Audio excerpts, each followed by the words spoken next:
Hi friends, ఎలా ఉన్నారు? ప్రస్తుతం అంటే 2024లో ఇండియా మొత్తాన్ని రెండు ప్రైవేట్ టెలికాం కంపెనీలు రాజ్యమేలుతున్నాయి. ఆ కంపెనీలే ఒకటి జియో, ఇంకోటి ఎయిర్టెల్. అందుకే అవి ఎలా రేట్లు పెంచుకుంటూ పోతున్నా ప్రజలకు తప్పట్లేదు. కానీ ఒక 20 ఏండ్లు వెనక్కి వెళ్లి చూస్తే అప్పట్లో భారతీయుడికి ఉన్న ఒకే ఒక్క ఛాన్స్ ఒకటే. బిఎస్ఎన్ఎల్ ని ప్రజలు ఎంత నమ్మేవారు అంటే బిఎస్ఎన్ఎల్ సిమ్ ఉంటే చాలు ఎక్కడైనా సిగ్నల్ వచ్చేది అనుకునేవారు. ఏ మారుమూల ప్రాంతానికి వెళ్ళినా ఖచ్చితంగా బిఎస్ఎన్ఎల్ సిగ్నల్ ఉంటుంది అని నమ్మేవారు. అంతలా ప్రజల మనసుల్ని గెలుచుకొని భారతదేశంలో నెంబర్ 1 గా ఉన్న ఈ బిఎస్ఎన్ఎల్ నేడు చూస్తే బిఎస్ఎన్ఎల్ కంటికి కనిపించకుండా పోయింది. ఒకప్పుడు 10,000 కోట్లతో అదరగొట్టిన ఈ నెట్వర్క్ నేడు 80,000 కోట్ల నష్టాలతో మూలకు పడిపోయింది. అసలు ఎందుకు బిఎస్ఎన్ఎల్ వెనుకబడిపోయింది? ఈ 20 ఏళ్లలో ఏం జరిగింది? బిఎస్ఎన్ఎల్ పతనానికి గల కారణం ఏమిటి? టోటల్ గా బిఎస్ఎన్ఎల్ గురించి పూర్తి విషయాలు ఈ వీడియోలో క్లియర్ గా ఎక్స్ప్లెయిన్ చేయబోతున్నా. కాబట్టి వీడియోను స్కిప్ చేయకుండా చివరి దాకా చూసే ప్రయత్నం చేయండి. ఇక లేట్ చేయకుండా వీడియోని అయితే స్టార్ట్ చేద్దాం. బిఎస్ఎన్ఎల్ అంటే భారత్ సంచార్ నిగమ్ లిమిటెడ్. మన భారతదేశానికి సొంతంగా ప్రభుత్వ టెలికాం సంస్థ ఒకటి ఉండాలని అప్పటి ప్రభుత్వం బిఎస్ఎన్ఎల్ ని ప్రవేశపెట్టింది. దాంతో ప్రభుత్వం తరపున ప్రారంభించిన ఈ టెలికాం సంస్థ 1990లో ఈ సంస్థ ల్యాండ్లైన్ ఫోన్లతో ఈ సంస్థను మొదలుపెట్టింది. ఆ తర్వాత మెల్లమెల్లగా 2000 సంవత్సరంలో మొబైల్ ఫోన్లు అందుబాటులోకి రావగానే మొబైల్ ఫోన్ సేవలను కూడా ప్రారంభించింది. ఇందులో భాగంగానే కొత్త ప్లాన్లను తీసుకొచ్చి బిఎస్ఎన్ఎల్ ముందుకు సాగింది. దాంతో బిఎస్ఎన్ఎల్ 2001లో నెంబర్ 1 స్థాయికి చేరింది.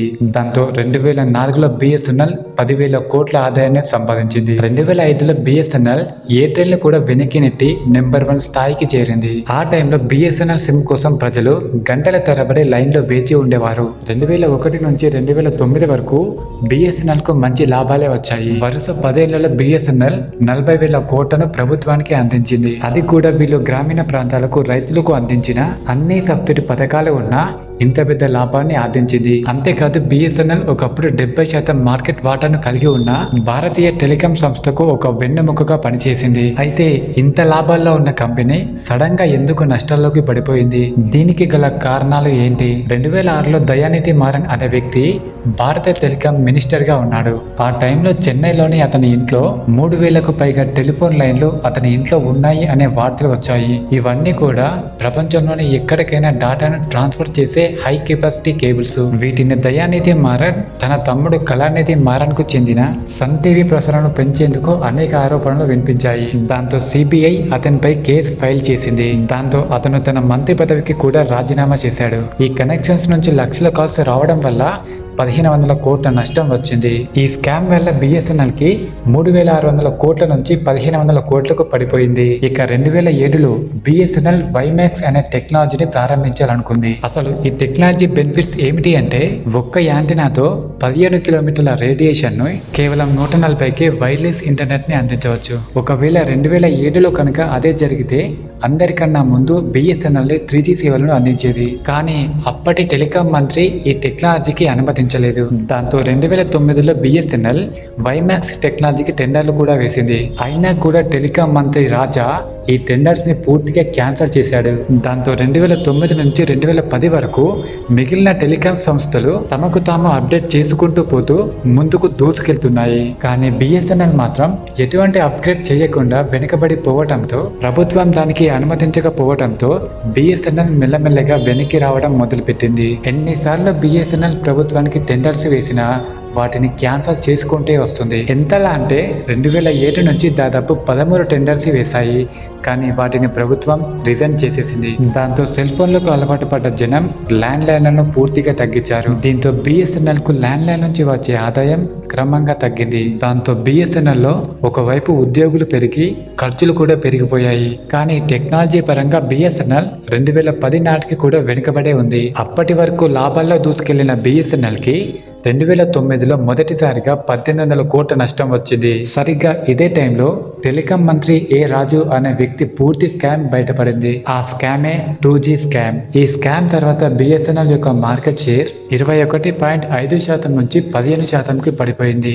అంతేకాదు ఈ స్కామ్ తర్వాత బిఎస్ఎన్ఎల్ కు సంబంధించిన అన్ని లైసెన్స్ ని సుప్రీంకోర్టు పూర్తిగా రద్దు చేసేసింది. దాంతో బిఎస్ఎన్ఎల్ యొక్క కష్టాలు మరింతగా పెరిగిపోయాయి. 2011లో గవర్నమెంట్ బిఎస్ఎన్ఎల్ నుంచి 800 కోట్లను తీసుకొని వైమాక్స్ కి సంబంధించిన పరికరాలను బిఎస్ఎన్ఎల్ కి అంటగట్టింది. అవి అవుట్ డేటెడ్ పరికరాలు అని తెలిసిన తర్వాత కూడా ఆ పరికరాలను తిరిగి ప్రభుత్వానికి ఇచ్చేసిన ఆ పరికరాలకు సంబంధించిన డబ్బుని ప్రభుత్వం మళ్ళీ తిరిగి ఇవ్వలేదు. దాంతో బిఎస్ఎన్ఎల్ కి ప్రతి సంవత్సరం నష్టం వస్తూనే ఉంది.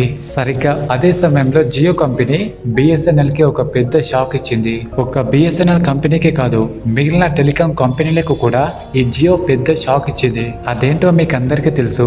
అప్పటి వరకు 1 GB డేటాను కనీసం 20 రోజుల వరకు వాడేవాళ్ళం. ఈ జియో వస్తూనే 3 నెలల వరకు డేటా ఫ్రీ అనే ఆఫర్ ని పెట్టింది. దీంతో ప్రజలు పూర్తిగా ఇంటర్నెట్ కి అలవాటు పడిపోయారు. ఇక ఆ తర్వాత ఎయిర్టెల్ 18,600 కోట్లకు 4G లైసెన్స్ ని కొనుక్కుంటే మిగతా కంపెనీలు అంతకంటే ఎక్కువ పెట్టి 4G లైసెన్స్ ను కొనుక్కోవాల్సి వచ్చింది. అంబానీ రిలయన్స్ జియో మొదలు పెట్టినప్పుడు 1,50,000 కోట్లు పెట్టుబడి పెట్టాడు. దాంట్లో 1,25,000 కోట్లను బ్యాంకు నుంచి లోన్ తీసుకున్నారు.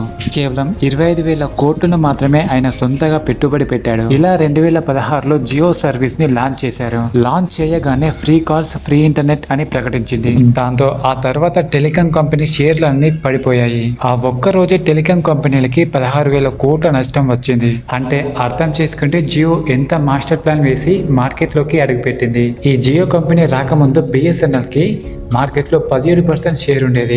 జియో వచ్చిన తర్వాత బిఎస్ఎన్ఎల్ కి 10% షేర్ ఉండేది. జియో కంపెనీపై పెద్ద పెద్ద సెలబ్రిటీలు ప్రమోషన్స్ కూడా తీయడం మొదలు పెట్టారు. దాంతో బిఎస్ఎన్ఎల్ ఘోరంగా నష్టాల పాలయ్యింది. బిఎస్ఎన్ఎల్ లో ఉద్యోగులు కూడా తగ్గిపోయారు. కస్టమర్ల కాల్ కి బిఎస్ఎన్ఎల్ వారు సరిగ్గా రెస్పాన్స్ ఇవ్వలేకపోయారు.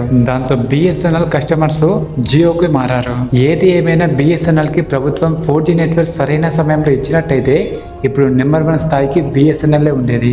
కనీసం బిఎస్ఎన్ఎల్ లో ఉన్న టవర్స్ కి కరెంట్ బిల్లు కూడా కట్టలేని స్థితిలో ఉంది. కానీ ఇప్పుడు జియో కంపెనీ సరిగ్గా రేట్లు పెంచడంతో బిఎస్ఎన్ఎల్ కి ఇదే మంచి అవకాశం అని చెప్పి అతి తక్కువ ప్లాన్ తో 2 GB డేటా ఇస్తామని చెప్పి అతి తక్కువ ప్లాన్ తో ప్రజల ముందుకు తీసుకొస్తుంది. బిఎస్ఎన్ఎల్ 4G నెట్వర్క్ ఆగస్టు నెలలో ఇస్తామని కూడా ప్రకటించింది. జియో కంపెనీ రేట్లు పెంచడంతో ఒక్కరోజే లక్షలాది మంది బిఎస్ఎన్ఎల్ కు షిఫ్ట్ అయ్యారు. బిఎస్ఎన్ఎల్ 2025 నాటికి 5G నెట్వర్క్ కూడా రాబోతుంది అని కూడా ప్రకటించింది. దాంతో జియో, ఎయిర్టెల్ యూజర్స్ కొన్ని లక్షల మంది బిఎస్ఎన్ఎల్ కు పోర్ట్ అయ్యారు. ఒక్క రోజులోనే బిఎస్ఎన్ఎల్ జియోకు ఒక దెబ్బ కొట్టింది. దాంతో మళ్లీ రంగంలోకి దిగిన బిఎస్ఎన్ఎల్ 15,000 కోట్ల పెట్టుబడితో గ్రామ గ్రామానికి సిగ్నల్ వచ్చేటట్టు 4G అండ్ 5G నెట్వర్క్ ను ఇవ్వబోతుంది.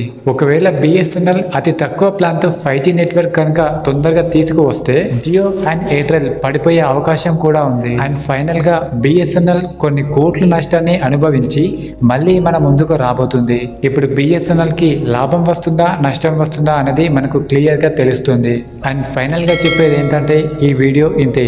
మీకు నచ్చిందని అనుకుంటున్నా. నచ్చితే లైక్ చేయండి. అలాగే కొత్త వాళ్ళు మన ఛానల్కి వస్తే సబ్స్క్రైబ్ చేసి బెల్ నోటిఫికేషన్ ఆన్లో పెట్టుకోండి.